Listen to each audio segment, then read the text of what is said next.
Hi friends, hi மேரி kitchen. தயிரில் ஒரு குழம்பு செய்ய போகிறேன். இது நீங்கள் அடுப்புலையெல்லாம் வைக்க வேண்டாம், தாளித்து கொட்டி ஆஃப் பண்ணிடணும். இதுக்கு தயிர் நான் இந்த மாதிரி ஒரு டம்ளர் தயிர் எடுத்திருக்கேன். நல்லா புளிப்பில்லாத தயிர்.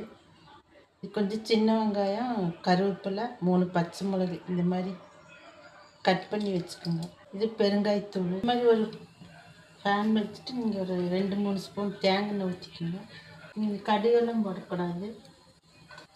2-3 ஸ்பூன் வெந்தயம் போட்டுக்கோங்க. போட்டு இந்த வெங்காயத்தை கொட்டு. வெங்காயம் ஒரு 10 நிமிஷம் வதக்கிக்கோங்க. இந்த மாதிரி வதக்கிட்டு நீங்கள் ஒரு 1/2 ஸ்பூன் மஞ்சள்தூள் வெங்காயத்தூள் ஒரு அரை சிட்டி ஒரு நிமிஷம் இப்படி வதக்கினா போதும்.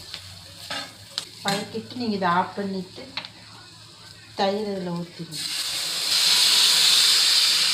நீங்கள் ஊற்றிட்டு ஒரு அரை மணி நேரம் மூடி வச்சுக்கோங்க. உப்பு உங்களுக்கு தேவையான அளவு போட்டு இந்த மாதிரி மூடி வச்சுக்கோங்க. ஒரு அரை மணி நேரம் கழிச்சு இந்த மாதிரி நீங்கள் திறந்து வச்சுக்கோங்க. தயிர் குழம்பு ரெடி ஆகிடுச்சு. இந்த மாதிரி நீங்கள் செய்யுங்க, நல்லா டேஸ்ட்டாக இருக்குது. தேங்காய் எண்ணெயில் செய்யுங்க, தேங்காயெல்லாம் அரைக்க வேண்டாம். நீங்கள் தாளித்து ஆஃப் பண்ணிவிட்டு இந்த தயிரை கொட்டி இந்த மாதிரி அரை மணி நேரம் வச்சுக்கோங்க.